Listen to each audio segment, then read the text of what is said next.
हमारे चैनल में खुश आमदीद। चलिए शुरू करते हैं आज की कहानी। वो एक बूढ़ी औरत थी और किसी फैक्ट्री में काम करती थी। इन दिनों हड़तालों के बाइस आए दिन फैक्ट्री बंद हो जाती। इस बूढ़ी का जरिया रोजगार तो ये गारमेंट फैक्ट्री थी, जहां वो कपड़े पर बने फूलों और मुख्तलिफ कंपनियों के मोनोग्राम्स के कड़ाईशुदा हुरूफ पर से फालतू धागे काट कर अपना रिस्क कमा रही थी। इस बूढ़ी का नाम अफरोज था और वो सिंध के किसी अंदरून इलाके के एक छोटे से गांव की रहने वाली थी। इसका एक बेटा और 3 बेटियां थीं। 2 ब्याही जा चुकी थीं, छोटी बेटी अभी गैर शादीशुदा थी। बेटा भी 18 बरस का था, गैर शादीशुदा था। ये दोनों इसके साथ रहते थे। एक रोज मेरे घर आई, हमारा गेट खुला हुआ था। वो बेधड़क अंदर चली आई। मैं बावर्ची खाने में काम कर रही थी। इसको यूं बेधड़क और एतमाद से घर के अंदर दाखिल होते देखकर हैरत हुई और पूछा, तुम कौन हो और बगैर इजाजत आ गई हो? अब घबराइए नहीं, मैं कोई चोर नहीं हूं, अच्छे खानदान की हूं। मैट्रिक पास हूं लेकिन जरूरतमंद हूं। काम ढूंढ रही हूं, इसलिए आपका दरवाजा खुला देखकर अंदर आ गई। यहाँ कराची में सब अपने घर का दरवाजा बंद रखते हैं, हत्ता के अक्सर घरों के बाहर तो चौकीदार होते हैं, लेकिन आपका दरवाजा खुला था। मैंने समझा कि आप शायद बेखौफ लोग हैं, अल्लाह पर भरोसा करने वाले। आप फिर गांव से ताल्लुक है। हमारी तरफ भी कोई अपने घर का दरवाजा बंद नहीं रखता। दिन रात मकानों के दरवाजे खुले होते हैं। तो अपनायत का एक एहसास आपके मकान से मिला और मैं अंदर आ गई। पूछती भी किससे इजाजत लेती? यहाँ कोई चौकीदार तो था नहीं। इसकी गुफ्तगू की शाइस्तगी और अंदाज बयान देखकर मैं हैरान रह गई। किस कदर बेबाक थी, जैसा कि कोई साद होता है। साद इसको कहते हैं जो बेखौफ इस वजह से हो कि उसने कभी चोरी ना की हो। ये औरत सच कह रही थी। साद ही थी, तभी मैंने उसे अंदर आने दिया। इसके अंदाज से, हुलिये, साफ सुथरे लिबास से दिल चाहा कि उसके साथ इज्जत से पेश आया जाए। मैंने किचन में पड़ी कुर्सी की तरफ इशारा किया। अम्मा, इधर बैठ जाओ और आराम से बात करो। कहाँ से आई हो? कहाँ रहती हो? क्या नाम है तुम्हारा? इसने कहा, मेरा नाम हसन अफरोज है। इस जात से ताल्लुक रखती हूँ जो दीनी और दुनियावी लिहाज से आला मानी जाती है, लेकिन नसीब की मारी हूँ कि नसीब जात पात से बालातर है। पहले जमींदारी थी, गिरचा थोड़ी जमीन थी, मगर इज्जत से रोजी का जरिया थी। फिर किसी मजबूरी की वजह से गिरवी रखनी पड़ी। इसमें बना हुआ घर भी साथ गिरवी रखा गया। हम दरबदर हो गए। शौहर को उनके रिश्तेदार साथ ले गए। मैं अपनी बेटी और बेटे के साथ कराची आ गई ताकि यहाँ हम मिलकर कुछ कमा लें और गिरवी की रकम इकट्ठी करके अपने घर और जमीन को छुड़ा लें। अम्मा, कितनी रकम तुमने दीनी है? ना पूछो बेटी, लाखों में है। मेरे शौहर के दोस्त के हाथों कत्ल हुआ और मेरे शौहर को भी मकतूल के वर्सा ने FIR में मुलव्वस कर दिया। इस झूठे मुकदमे से जान छुड़ाने को हमने अपनी जमीन और मकान गिरवी रख कर पैसा भरा है। मेरे खावंद की गर्दन तो मुकदमे से छूट गई, लेकिन हमारे खानदान का शिराजा टूट गया और हम दरबदर हो गए। अब कहाँ रहती हो?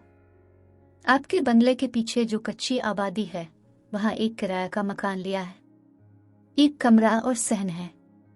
बिजली कुंडे की है। सिर्फ 200 रुपया माहाना मालिक मकान को अदा करना पड़ता है। किराया 8,000 रुपये माहाना है। कच्ची बस्ती में 8,000 रुपये माहाना। मैंने हैरत से सवाल किया। हाँ बीबी, इस गोठ में इतना ही किराया चल रहा है। पहले 3,000 था, फिर 4 हुआ, अब बात 8 तक जा पहुंची है। इतना किराया हर माह कैसे अदा करती हो अम्मा? ये तो बहुत ज्यादा है। हाँ जी, हमारे लिए तो और भी ज्यादा है, क्योंकि हम अपने साथ किसी को शरीक नहीं करते, वरना इस गोठ में जुनूबी पंजाब खुसूसन रहीम यार खान के देहातों और बस्तियों से बहुत लोग मेहनत मजदूरी के लिए आते हैं। तो वो कई कुंबे एक मकान में मिलकर रहते हैं और किराया आपस में तकसीम कर लेते हैं। घर के मर्द और औरत बच्चे भी मेहनत करते हैं। औरतें कोठियों में झाड़ू पोछे का काम करती हैं। बच्चे बच्चियां भी बंगलों में खिदमतगार होकर काफी कमा लेते हैं। एक बच्ची जो उम्र में 8 से 12 बरस की हो, अगर किसी बेगम के पास सुबह से रात तक रहे तो खाने कपड़े के अलावा बेगम इसको 5,000 तनख्वाह देती है। मर्द सब्जी फ्रूट की रेलियां लगाते हैं या रिक्शा चलाते हैं तो उनकी फिक्स आमदनी एक खानदान के लिए अच्छी भली हो जाती है। एक कुंबा मिलकर 20,000 माहाना कमा लेता है। इस पैसे से अपने गांव जाकर घर बनवाते हैं या माल मवेशी खरीदते हैं। और तुम लोग कितना कमा लेते हो? बीबी, हम झाड़ू पवंचे का काम नहीं करते। मेरी बेटी मैट्रिक पास है, वो एक टीचर के पास मुलाजमत करती है। सुबह से शाम तक इसके बच्चे को संभालती है। 10,000 रुपए मिलते हैं और मैं फैक्ट्री से माल घर लाकर सारा दिन धागे तोड़ती हूँ। शाम को माल वापस करती हूँ तो दिन भर की मजदूरी 400 के लगभग बना लेती हूँ। लेकिन आजकल हालात दुरुस्त नहीं, फैक्ट्री अक्सर बंद हो जाती है तो काम रुक जाता है और आमदनी भी नहीं मिलती। तभी सोचा किसी बंगले पर कोई हल्का फुल्का काम कर लूं। अच्छे लोग होंगे, मैं दियानतदारी से करूंगी तो वो भी कदर करेंगे। और बेटा वो क्या करता है? इस पर अफरोज कुछ झीम सी गई और ठंडी सांस भरकर बोली, वो मैट्रिक पास है मगर अपनी मर्जी का मालिक है। कुछ नहीं करता, सारा दिन सोया रहता है। रात को चला जाता है अपने दोस्तों के पास, आधी रात को आ जाता है, लेकिन अपना खर्चा वो मुझसे नहीं लेता, लेकिन कमाकर हमको देता भी नहीं है। लोग कहते हैं कि जवान बेटों का बड़ा आसरा होता है, लेकिन बेटी क्या कहूँ, बस दुआ करे खुदा उसे भी राह हिदायत दे। मुझे अम्मा की बात समझ ना आ सकी। बहरहाल अम्मा अफरोज ने बताया कि उसने कदरे बेहतर मकान लिया है जिसमें बिजली, पानी, गैस भी है, लेकिन किराया 10,000 है। बेटी की तनख्वाह सारी किराए में चली जाती है और उसकी अपनी कमाई से घर चलता है। इसको दोपहर का खाना और चाय फैक्ट्री से मिल जाती है और बेटी को इसकी मालिकन से 2 वक्त का खाना मिलता है। बेटा भी अपना खाना पीना खुद कर लेता है। ये बचत इसलिए करती हूँ कि अपनी सारी आमदनी उन लोगों को भिजवा देती हूँ जिनको गिरवी का पैसा भरना है। वो अच्छे लोग हैं, किस्तों में ले रहे हैं, तंग नहीं करते। जब पैसा हम पूरा भर देंगे वो जमीन और घर हमारे हवाले कर देंगे।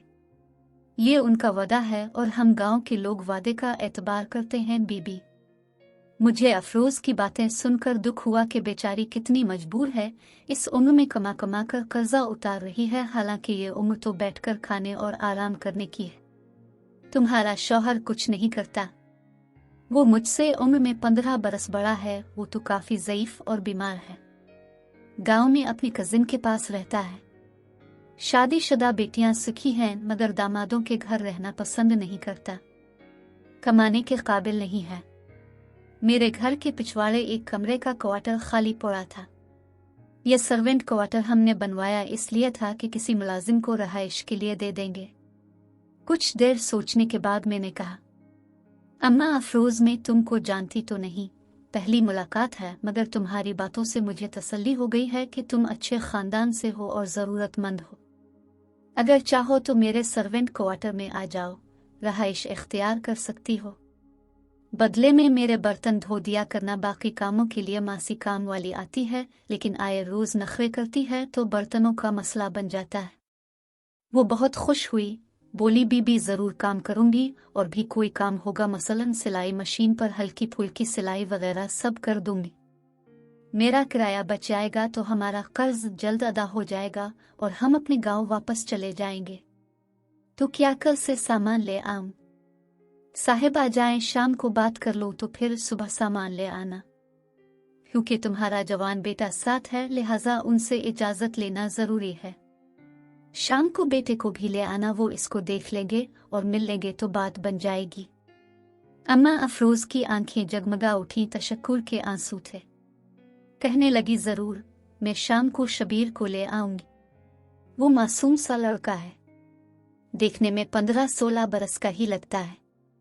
मैंने बहुत प्यार से पाला है। आप मिलेगी तो रहने से मना ना करेंगी। वो आपके पौधों को पानी दे दिया करेगा, साहिब की गाड़ी धो देगा, आपके सौदे ला दिया करेगा। अच्छा अम्मा, ये तो बाद की बात है, तुम शाम को आ जाना, साहिब शाम को ही आते हैं। अम्मा अफरोज चली गई और शाम को बेटे और बेटी के हमरा आ गई। इसकी बेटी की उम्र 20 के लगभग थी और बेटा तो वाकई 15 बरस का ही नजर आता था, जबकि अम्मा के बकौल 18 साल का था। ताहम खूबसूरत, नर्म और नाजुक लड़कियों जैसे हाथ पांव थे। खूबसूरत चेहरा, बड़ी बड़ी झील जैसी आंखें, ऐसा खूबसूरत के देखो तो नजर भर कर देखा ना चाहे। बे-इख्तियार मेरे मुंह से निकला, खुदा उसकी उम्र दराज करे। ऐसा उम्दा लिबास के किसी नवाबजादे का फर्जंद मालूम होता था। गुर्बत की कोख से जन्म लेने वाले हीरे को मुफलिसी ने मिट्टी में मिला रखा था। मैंने कहा, अम्मा बेशक इस उम्र में भी भली लगती हो। बेटी भी प्यारी सूरत की मालिक है, लेकिन आपके बेटे का जवाब नहीं। अल्लाह ताला ने इसकी सूरत खास तवज्जो से बनाई है, उसकी नजर उतारा करो। चंद मिनट वहीद ने शबीर से बातचीत की। वो बहुत मासूम था, जैसे दुनिया की हुआ भी ना लगी हो। उन्होंने मुझे कहा, इस फैमिली को अपने सर्वेंट क्वार्टर में रख लेते हैं। ये शरीफ लोग नजर आते हैं। जब मैं शहर से बाहर दफ्तरी काम से अक्सर दौरों पर होता हूँ, तुम और बच्चे अकेले होते हैं। इन लोगों के रहने से तुमको भी अकेलापन महसूस ना होगा। इनकी इजाजत मिलते ही मैंने अफरोज अम्मा को कहा कि कल सामान ले आना। बस एक बात का ख्याल रहे कि तुम्हारे मेहमान यहाँ आकर क़याम नहीं कर सकते। तुम सिर्फ 3 अफराद रह सकते हो। उसने कहा, बीबी कोई मेहमान नहीं आएगा। हम माँ बेटी भी सुबह को चले जाएंगे तो शाम को वापस आएंगे। अलबत्ता मेरा बेटा क्वार्टर में रहेगा और शाम को कंप्यूटर सेंटर चला जाएगा। वहाँ ये काम करता है और काम सीखता भी है। ये रात को 12-1 बजे तक आता है, इसलिए आपको गेट की एक चाबी हमको देनी पड़ेगी, ताकि जब ये रात को देर से आए तो खुद गेट खोलकर अंदर आ जाए और आपको तकलीफ ना हो, वरना आपकी नींद खराब होगी। मैंने अल्लाह के भरोसे गेट की एक चाबी उन लोगों को दे दी ताकि अपनी मर्जी से आ जा सके और हमको बार बार गेट खोलना ना पड़े। अम्मा अफरोज का मामूल था कि तहज्जुद के वक्त उठ जाती थी, तहज्जुद पढ़ती, कुरान पाक की तिलावत करती और सुबह 7 बजे से पहले अपना नाश्ता और चाय बना लेती। नाश्ता अक्सर पापे और चाय पर मुश्तमिल होता था। बेटा सोया रहता। बेटी भी नमाज फजर के वक्त उठ जाती। वो बाकायदगी से नमाज पढ़ती, फिर नहा धोकर कपड़े बदलती, नाश्ता करके दोनों माँ बेटियां घर से चली जाती। बेटी अपनी मुलाजमत पर और माँ गारमेंट फैक्ट्री। फिर शाम तक वापस आती। जाने से पहले अफरोज मेरे बर्तन धोकर जाती और रात को उसकी बेटी किचन में आकर बर्तन वगैरह धोकर किचन साफ कर दिया करती। ये लोग इस कदर अमन सुकून से रह रहे थे कि मुझे उनसे कोई शिकायत न थी। मेरी मुलाजमा बदस्तूर आ रही थी। इतवार को वो अलबत्ता छुट्टी करती, तब मुझे काम के लिए किसी मददगार की ज़रूरत पड़ती थी। ये माँ बेटी इतवार के दिन का थोड़ा सा वक्त मेरे किचन के काम को दे दिया करती थी। इन लोगों के आने से मुझे काफ़ी सुकून मिला और शाम को शबीर नहा धोकर साफ कपड़े बदलता और अपनी ड्यूटी पर जाने से कबल मुझसे पूछता, बाजी कोई सौदा मंगवाना है? मैंने जो सौदा, दूध और नाश्ते का सामान मंगवाना होता एक पर्चे पर पहले से लिख कर रख लिया करती और उसको पर्चा और रकम देती। मुझे ये बड़ी सहूलत हो गई थी कि पढ़ा लिखा लड़का था। सौदा सलफ समझदारी से लाता, कभी हिसाब किताब में कोई गलती ना करता। इतवार के दिन पौधों को पानी लगाना और गाड़ी वगैरह धोने का काम भी कर देता था। गरज जो मुआहदा किया उसकी पाबंदी उन्होंने की। अलबत्ता इस लड़के को मैंने कभी नमाज पढ़ते नहीं देखा। हाँ, वो फैशन का काफ़ी दिलदादा था। महंगी खुशबू लगाता और बड़े एहतमाम से तैयार होकर बाहर लगता तो कभी कभी मैं मजाक में कहती थी, शबीर तुम कितने खुश अखलाक और बातमीज़ बच्चे हो। तैयार भी ऐसे होकर बाहर जाते हो जैसे लड़कियां किसी शादी में तैयार होकर जाती हैं। तुम लड़के से ज्यादा लड़की लगते हो। जब वो हंस कर कहता, बाजी मैं लड़की ही जैसा तो हूँ, देखो मेरे हाथ कैसे उजले हैं, मैं कोई सख्त काम कर भी तो नहीं सकता। लेकिन शबीर हो तो लड़के, अपनी माँ के इकलौते बेटे, इसके बुढ़ापे का सहारा हो तो बेटा कोई अच्छी सी नौकरी तलाश कर लो, कम अज कम कुछ ना कुछ तो माँ के हाथ पर रखो। वो बूढ़ी है, इसकी उम्र अब कमाने की नहीं है, फिर भी कितनी मेहनत करती है, तुमको अपनी माँ के बुढ़ापे का ख्याल नहीं आता। इसको आराम की जरूरत है, वो इस नसीहत को भी हंसकर टाल देता। बाजी, ये सब अम्मा का अपना किया है, क्यों घर बार गिरवी रखा, क्यों इतना कर्जा लिया, हमको भी दरबदर किया। गांव में तो हमारी इज्जत थी और यहाँ उनकी गलतियों की वजह से मैं और मेरी बहन दूसरे के दर पर पड़े हैं। अब ये कर्जा भी खुद उतारेंगी। वैसे भी मैं कोई सख्त काम नहीं कर सकता, मैट्रिक पास जरूर हूँ। सारा दिन के काम के कितने मिल जाएंगे, 10-12 हज़ार में लड़कों को कंप्यूटर सिखाकर इससे ज्यादा कमा लेता हूँ। मेरा अच्छा गुजारा हो जाता है।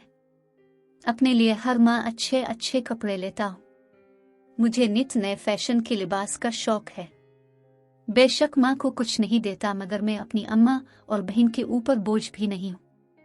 शबीर की अपनी मंतिक थी, वो सिर्फ अपनी जात के बारे में सोचता था। ब्रांडेड लिबास और जूते, नित नए महंगे मोबाइल फोन और आला क्वालिटी के परफ्यूम, इसके शौक अमीर जादू जैसे थे। फिर भला वो किसी दुकान या होटल पर सेल्समैन कैसे ठहर सकता था? बाहर लोग इसको किसी अमीर आदमी का फर्जंद समझते थे। इसके दोस्त भी अमीरजादे थे, बड़ी बड़ी गाड़ियों पर आते, ताहम उसकी अच्छी आदत और अच्छे अखलाक की वजह से हमको इससे कोई शिकायत ना थी। अपनी वालिदा और बहन से भी इज्जत से बात करता और मुझसे तो बहुत ज्यादा इज्जत और एहतराम से पेश आता था। मैं जो काम कहती कभी इनकार ना करता, फौरन कर देता। एक रोज बातों बातों में उसने कहा, बाजी, अगर आप लोगों की किसी टीवी प्रोड्यूसर से वाकिफियत हो तो मुझे टीवी ड्रामे में काम दिलवा दे। मुझे टीवी ड्रामे में अदाकारी का बहुत शौक है। इतना खूबसूरत है कि इसको अगर किसी प्रोड्यूसर से मिला दे, शायद इसकी किस्मत रोशन हो जाए। इन्हीं दिनों मेरी एक दोस्त हमारे घर आई, वो टीवी प्रोड्यूसर थी। मैंने इससे इस लड़के का तज़किरा किया। कहने लगी, मेरे पास भेजना, देखूंगी, अगर उसे चांस मिल गया तो ताउन करूंगी। अभी मेरे बेटे की शादी है, मैं छुट्टी पर हूं, कुछ दिनों बाद भिजवाना। शबीर को भी बताया कि किसी से बात की है। वो बहुत खुश हुआ, रोज पूछता, बाजी कब भेजेंगी टीवी वालों के पास? इत्तेफाक से उन्हीं दिनों मेरा मार्केट जाना हुआ। कुछ फौरी खरीदारी करनी थी। मगरिब का वक्त हुआ तो मुझे फुर्सत मिली और मैं नमाज के बाद बेटे के हमरा मार्केट चली गई।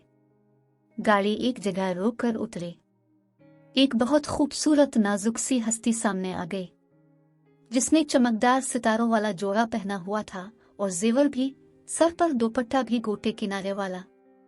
चेहरा मेकअप से ऐसा खूबसूरत कि सिंगार ने 4 चांद लगा दिए और झील जैसी आंखें गहरी सिया चमकते तारों की मानिंद। मैंने हैरत से इसके चेहरे पर नजर डाली। अल्लाह की शान, इतनी खूबसूरत दोशीज़ा नौखेज खुशबू में बसी। मगर क्या ये तीसरी जिन्स हो सकती है? नहीं नहीं, अगर ऐसा है तो ये कुदरत का बहुत बड़ा सितम है। अभी मैं हैरतों के समंदर में गुम थी कि एक सफेद नाजुक सा चूड़ियों भरा हाथ मेरे सामने फैल गया और मानूसी आवाज मेरे कानों से टकराए, बाजी, अपने बच्चों का सदका, अल्लाह आपको खुश रखे। उसके मकनातीसी हसन से मुतासिर होकर बेइख्तियार हाथ पर्स में चला गया। मैंने 50 का नोट निकाला। तभी अगले लम्हे एक झटका सा लगा, जैसे मुझे कुछ याद आ गया। ये तो शबीर है। नहीं, शायद इसकी सूरत जैसी कोई सूरत हो, मगर आंखें वही थीं। फिर आवाज 10 बार की सुनी हुई, समात में समाई हुई। मैंने चौंक कर उसे देखा। इसका हाथ अभी तक मेरे सामने फैला हुआ था। शबीर, क्या ये तुम हो? नहीं, मेरी आंखें धोखा खा गई हैं। लेकिन मेरी आंखें धोखा कैसे खा सकती हैं? अभी मैंने इसे फैले हुए हाथ की तरफ 50 का नोट बढ़ाया ही था कि एक और गाड़ी बिल्कुल करीब आकर रुकी। एक नौजवान ने 1000 रुपए का नोट उसकी हथेली पर रख दिया और अपने बराबर वाली नशिस्त की तरफ इशारा करते हुए कार का दरवाजा खोला।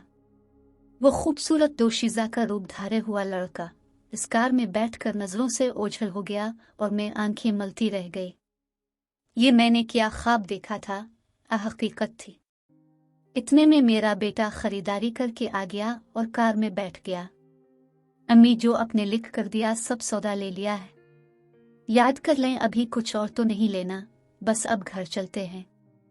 इस रोज में कार से बस उतरी ही थी कि दोबारा बैठ गई। मुझ में सकत ना थी कि कुछ अपनी मर्जी का खरीदने बाजार के अंदर जाऊं। घर आकर भी मैं गुमसुम थी। शबीर की माँ और बहन अपनी अपनी ड्यूटी देकर घर आ चुकी थी और इशा की नमाज के लिए वुजू कर रही थी, लेकिन शबीर घर पर नहीं था।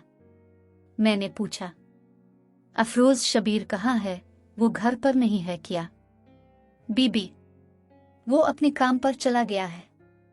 जाने से पहले आपको आवाज दी थी कि बाजी कोई सौदा मंगवाना है, लेकिन अब घर पर ना थी, इसे देर हो रही थी। ड्यूटी का वक्त हो गया था तभी चला गया। जी चाहा अम्मा को सब कह दूं, मगर मैंने जबान बंद कर ली। सोचा इसने एक औरत को अगरचे पता नहीं कि इसका बेटा किस किस्म की ड्यूटी देता है तो उसे बहुत सदमा होगा। बेटे को बताना जरूरी था। मैंने इसे सारा अहवाल बताया तो इसने कहा, अम्मी इन लोगों से कि दें क्वार्टर खाली कर दे। तमाम मोहल्ला जानता है ये हमारे घर से निकलते हैं, कपड़े भी ठीक ठाक पहनकर बाहर जाते हैं। कल बेटे की सरगर्मियों से मोहल्लेदार आगाह होंगे तो हमारे बारे में क्या सोचेंगे? ये हुलिये से मुलाजिम नहीं लगते। सब ही समझते होंगे कि हमने अपने रिश्तेदारों को रहाइश दी हुई है। खुदारा अपनी नेक नामी का ख्याल करे। बहुत हो गई खुदा तरसी, बस कल ही उनको निकालिए।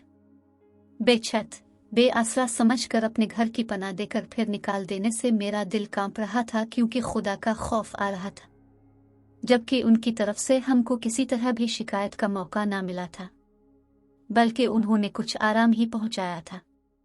यूं भी सर्वेंट क्वार्टर खाली पड़ा रहता था, मैं कभी उनको ना निकालती। अल्लाह की खुशनुदी समझ कर नेकी के ख्याल से रहने देती। अगर मैंने शबीर को अपनी आंखों से मार्केट के इशारे पर तीसरी जिन्स का सामान भरे और हाथ फैलाकर भीख मांगते ना देखा होता, लेकिन यह भीख नहीं मांग रहा था। एक कीमती कार वाले का मानी खेज इशारा बेमानी ना था। अब आधी रात के बाद आने का मतलब मेरी समझ में आ चुका था। शक्ल से मासूम एक बेजरा लड़के को जो अपनी बूढ़ी माँ का वाहिद सहारा था, न जाने कब और किसने इस राह पर लगा दिया था, जिस राह पर चलकर कौम लूट बंदर बन गई थी। खुदा ऐसे लोगों को राह हिदायत दे जो नौखेज लड़कों को ये समझाते हैं कि गरीब लड़कियों का हसन ही बिकाऊ नहीं होता। आज कराची और वतन अजीज के दीगर शहरों के हर चौराहे पर शाम होते ही ऐसे कई मर्द खुसरों का सामान भरे भीख के लिए हाथ फैलाते नजर आते हैं। तब मैं सोचती रह जाती हूँ कि हमारे वतन की अखलाकी अकदार को क्या हो गया है, हम किस समत जा रहे हैं। हैरत की बात तो यह है कि हजारों हिजड़े एकदम कैसे बरसाती मेंढकों की तरह निकलकर सड़कों और चौराहों के चप्पे चप्पे पर नजर आने लगे। क्या हमारे मुल्क में हजारों की तादाद में हिजड़े पैदा हो रहे हैं? ये हुजूम की सूरत में मुल्क के हर शहर में फैलते चले जा रहे हैं, और क्या वाकई ये असल में तीसरी जिन्स हैं? नाजरीन, वीडियो अच्छी लगे तो लाइक करें, चैनल को सब्सक्राइब करें और दुआओं में याद रखें। अल्लाह हाफिज।